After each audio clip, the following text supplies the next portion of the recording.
ಅವ್ರ ಜೊತೆನೂ ನಾವು ಯಾಕೆ ಕೂತ್ಕೊಂಡು ಸಿನಿಮಾ ನೋಡಬಾರ್ದು? ಮೋಸ್ಟ್ಲಿ ನಾನು ನತದೃಷ್ಟ ಕಲಾವಿದ ಅನ್ಸುತ್ತೆ. ಇಷ್ಟೋ ತನಕ ಅವ್ರ ಜೊತೆ ಸಿನಿಮಾ ಮಾಡಿದವರೆಲ್ಲ ಅವ್ರ ಜೊತೆ ಥಿಯೇಟ್ರಲ್ಲಿ ಕೂತ್ಕೊಂಡು ಸಿನಿಮಾ ನೋಡಿದ್ದಾರೆ. ನಮ್ಗೆ ಅದೃಷ್ಟ ಇಲ್ಲ. ಸಿನಿಮಾದಲ್ಲಿ ಅವಕಾಶ ಸಿಕ್ಕಿನೂ ಅವ್ರ ಜೊತೆ ಕೂತ್ಕೊಂಡು ಸಿನಿಮಾ ನೋಡೋಷ್ಟು ಅದೃಷ್ಟ ಇಲ್ಲ ನಮಗೆ.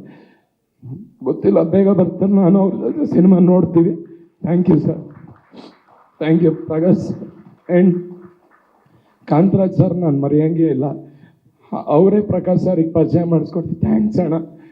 ನಾನು ಕೊನೆ ತನಕ ನಿಮ್ಮ ಮಗನ ಥರ ಇದ್ದು ಅದು ಏನೇ ಇದ್ದರೂ ನಾನು ನಿಮ್ಮ ಜೊತೆ ಇರ್ತೀನಿ. ಥ್ಯಾಂಕ್ಸ್ ಅಣ್ಣ, ಥ್ಯಾಂಕ್ ಯು ಸೋ ಮಚ್.